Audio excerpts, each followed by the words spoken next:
But this is where it's gone too far. You'll find that there are designated persons, armed guards if you will, at certain checkpoints of the area who will question those who are seeking entry. Oh wait, it gets better. We have heard anecdotally reports of citizens and businesses being asked to pay a fee to operate within this area. This is the crime of extortion. If anyone has been subjected to this, we need them to call 911 and report the incident. Sounds like a page out of the Mafia's book. Joining me now from Washington, D.C., Trump 2020 Principal Deputy Communications Director Erin Perrine. You see this type of insurrection, anarchism taking place in Seattle, Erin. This is a brand new group. I mean, to me, they sound like a elementary version of Antifa. Does this group of people hold a real threat? Should the people be worrying in Seattle right now? The people of Seattle should want law and order. They should want civility, and they should want to be able to freely move through any street in Seattle without the worry that this CHAZ group will stop their entry or exit at any point. This is America. It is not CHAZ and America. This is Seattle, which is part of the United States. The mayor and the governor need to step up and restore law and order to Seattle and to the state of Washington. They are intimidating people. They are not allowing people to move freely in those streets. They are trying to extort businesses from reports. And we are hearing that people who actually live there, who already live in this community, don't feel safe. I saw a video myself of someone who was in the streets saying, this is not a peaceful protest. These are not peaceful individuals, and I feel unsafe. And I live next to a police station which had to be abandoned because of this. Law and order is law and order. It means to be able to protect the community. What they are doing in Seattle needs to end, and the state and the locality need to step up and allow people to safely move through the community. They're failing in leadership in Seattle right now. Absolutely. And the mayor has voiced that this, again, to her is a protest. She doesn't have any qualms about the situation at hand. Ted Cruz said the situation is endangering people's lives. So President Trump has called for the governor of Washington and the mayor of Seattle to take back the zone. Erin, what does President Trump mean by this?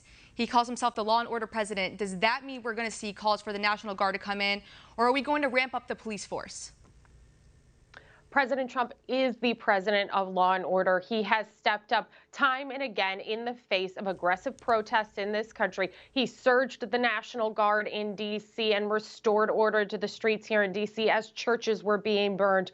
He surged the National Guard in Minneapolis to restore order. He has the federal assets and tools at hand should there be a complete failure of the locality to be able to restore law and order. The president cares about a safe and prosperous America. That means on every street in this country, and that means in Seattle. He has directed them to step up and peaceably return the community to the way it was, to the way it should be, which means freedom of movement, which means businesses can work, which means these quote-unquote protesters, although they have actively overtaken a neighborhood and refused to allow it to operate, they won't. I mean, yesterday they had to allow a fire truck in when they normally wouldn't because there was an actual dumpster fire in this neighborhood in Seattle. When they say that they don't want anybody from the outside in, President Trump will make sure that America is safe, that Americans are safe, and that means that Seattle needs to get it together and allow that to happen in this neighborhood.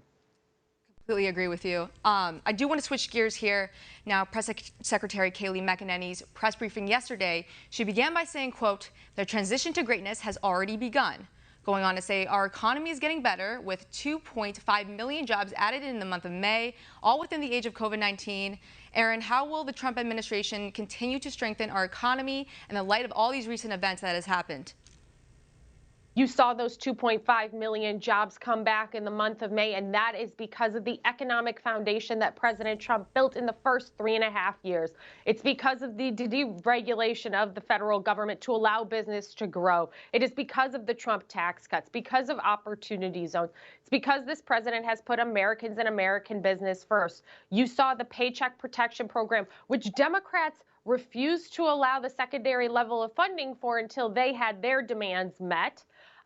President Trump has always been able to provide to make sure that this country is staying whole. And what you will see is the transition to greatness, as President Trump calls it. When we get to that point, when we are beginning to reopen as this country, it will be a full conversation with the federal, state governments and localities about what is needed to get America not only to back where it was with record low unemployment and massive opportunity, but even better than that. President Trump spent his career signing the front of paychecks before he became president of the United States. There is no one better who knows how to grow business, to grow jobs, to allow for opportunity than President Trump.